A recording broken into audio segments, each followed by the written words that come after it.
Hi, this is Yuchi Honguro's channel with another top deck profile. What's your name and what did you do today? My name is Calvin Lai, and today I won ARG San Jose. Cool. And we can take a look at the the trophy and the ring right there. Yeah, the ring that's pretty cool. For sure. Okay. So what'd you play? I played Gem Knight FTK.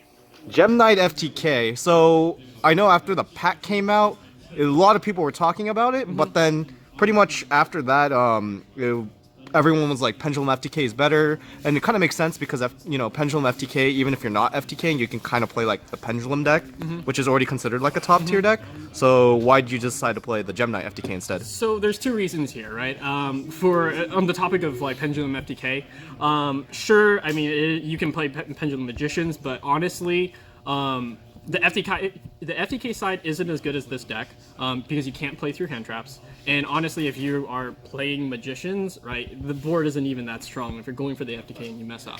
So really, I don't think Pendulum FTK is a good deck. The reason why I played this deck, though, is because I played this for UDS Sacramento, and I spent countless hours solitaring this in my room, so this is what I decided to play. For sure. Okay, let's get to the deck profile then. Okay. Oh, and one more thing. There's been a lot of lists out, so it showed up in a couple of regional tournaments, right? And I think some in South America. But the problem is I think all the builds are bad. They're running a lot of cards that aren't good, and even the extra deck isn't what I think. I would not replace a single card in this deck. Maybe For sure. Aside. Okay, I mean, I guess you have the right to say that because you obviously won with the build. So, okay, yeah, well, let's get to the deck then. So let's start with the monsters here. I run 3 Tourmaline and 1 Lapis, and then 3 Lazuli and 3 Obsidians. These are all the Gem Knights in the deck.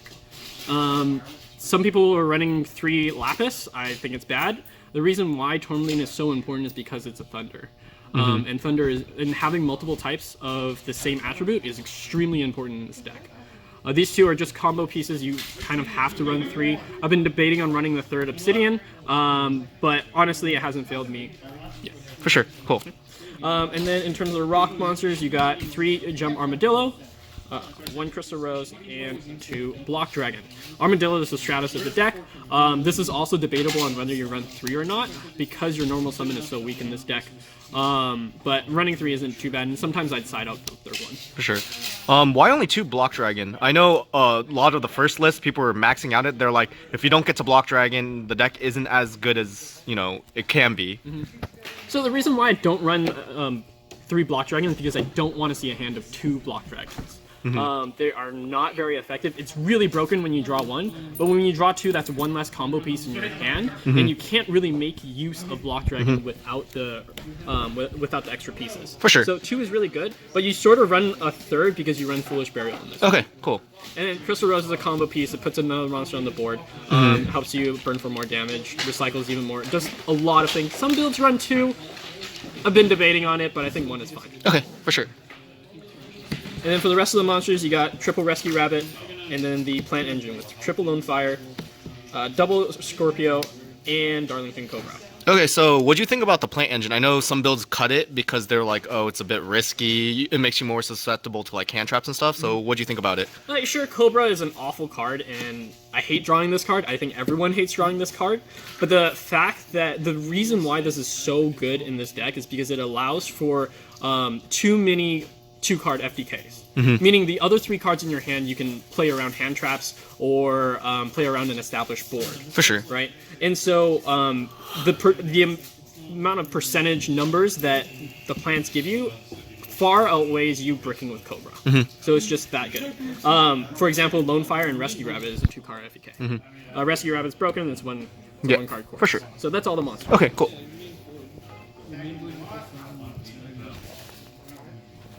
And then so onto the spells.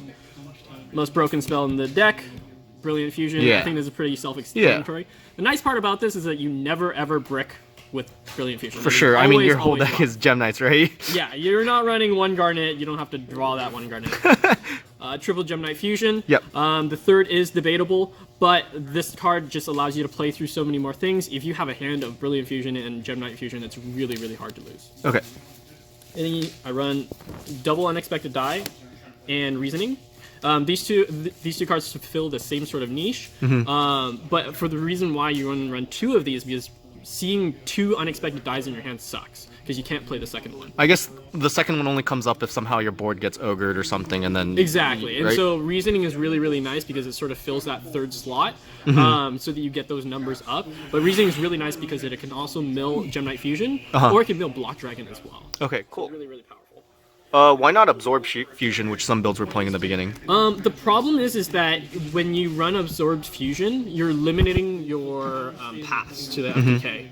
So you'll see later in the extra deck, it's very, very necessary to be summoning things like Mrs. Radiant, Binary Sorceress, and Curious, the Lightsworn Dominion. Okay. So really, really important cards. You can't really afford running the Absorbed Fusion. For sure.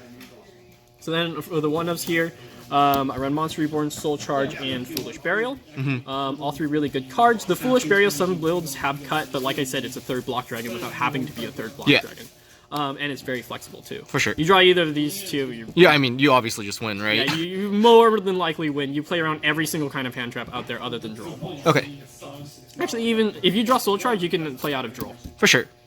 And then finally, the last 4 spells are Double Called by the Grave and Double Drag Down into the Grave. Okay, so why 2/2 rather than like, what is it, 3/1 or 3 Called? I know, what is it? FTK players said Called was like a godsend to them, so like, why only 2/2? Yeah, originally I was running. It's really slow. Originally I was running 40 cards. I'm running 41 cards in this deck because I couldn't find a card to cut. I actually cut the 3rd Gemknight Fusion for a little bit, but instead running 2 and 2 is really nice because seeing 1 of each is playable, right? But seeing double drag down feels really bad because you're literally minusing 2 and you are taking out a lot of your combo pieces. Makes that probability just way lower.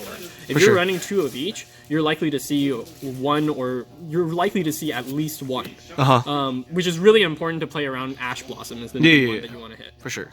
And Call of the Grave is just broken. This card's nuts. Obviously, yeah. So that's the main deck. No traps. No traps, obviously. Yeah. No traps. This 41 cards is what I play every time I go first. For sure. I don't side anything out for going first. Okay, for sure. No matter what the matchup is. Okay, so side or extra first? Let's do extra. Okay. So starting with the most important card in the extra deck is Phantom Knight Quartz. Once this came out, it made this deck explode. Yeah. It gives you a free search, and it gives you so many resources because it lets you fusion summoning without actually having to send materials. And it also recycles things like Zirconia, so you can afford to run 1. For sure. You got triple Master Diamond and triple Lazuli. Some builds are running 2 of each. These are the FTK pieces, if you're not familiar. I think it's vastly incorrect to run 2 of each because there's a lot of situations where you need the 3rd to burn for that 8k. For sure. Again, you're just limiting the number of trees that you have. Yeah. The 1-of Gemknights, you got Zirconia, Prism Aura, Seraphonite, and Lady Brilliant Diamond. These are all combo pieces. These 3 service to get your combo started, depending on the pieces that you have in there, so that you can make the quartz and go off from there. For sure.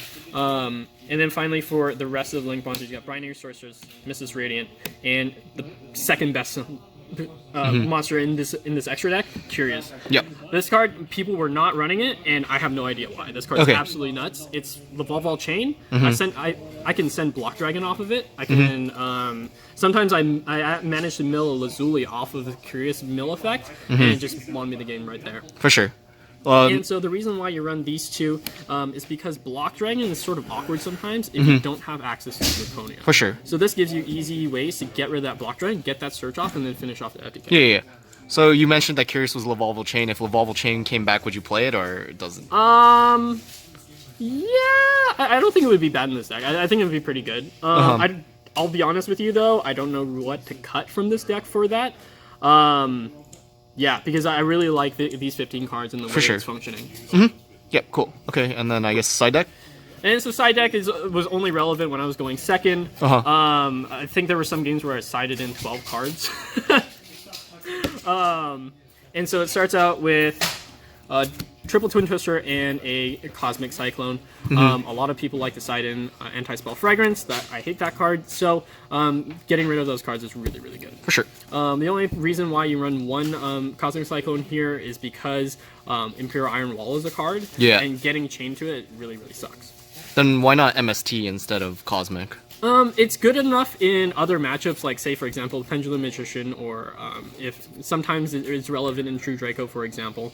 It's just a better MST. Okay, for sure. So then I run the Kaijus, I run Humongous, Dogoran, and Thunder King, and then an Interrupted Slumber. Humongous is absolutely clutch.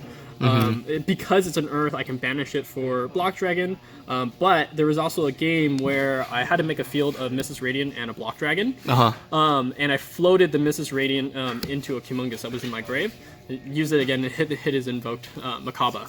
So it was just absolutely insane. It's definitely the best of the three, and I never played Interrupted Kaiju Slumber. I cited it, I saw it, but I wasn't able to play it because I drew 2 other Kaijus with it, so. Yeah. Okay. And then to round that off, Raigeki. Raigeki is a good card. No Dark Hole? No Dark Hole, because you're running Interrupted Kaiju Slumber. Okay. It's basically the same thing. For sure. Triple Evenly Matched. Holy moly, this card is stupid. I don't need my battle phase, so that's why Soul Charge and Evenly Match are absolutely broken in this deck. Yep. And then finally, this is the only card I probably change. Ghost Ogre. I would probably run Effect Veilers instead. Maybe Ash Blossoms, but I think Veiler might actually be better because you want you really want them to establish a board of special summon monsters, and the Effect Veiler just stops them in their track, right? Ash Blossom makes it so that they can't even go off in the first place. So having that Effect Veiler, I think, would be really good instead of Ghost Ogre. Okay, so that's pretty much the only change you would have made to this deck? Yeah. Otherwise, the 56 cards in the main deck and the extra deck is perfect. For sure. And you wouldn't try to get down to 40 cards? No. It's really, really hard to... I sat up all night trying to figure out what to cut, but it's the extra card actually really matters. For sure. Yeah, so thanks for the deck profile. Do you have any shout-outs? Absolutely. Shout-outs to Jesslip and Team Royalty. They're my locals in the area, and when I come to cat tests, I come here. Shout-outs to Team Stockton, AJ, Daniel. You guys are awesome. Make college bearable. And then finally, most importantly, shout-outs to Thunder Buddies, Peter, Corey, Tan, and Jeffrey. You guys are awesome. Couldn't have done it without you guys. For sure. Yeah. And last but not least, thanks to Kevin Wu for this free mat. It looks absolutely beautiful. Ash Blossom is very pretty. Okay, cool. Yeah, so thank you for the deck profile once again, and congratulations on your win. Thank you.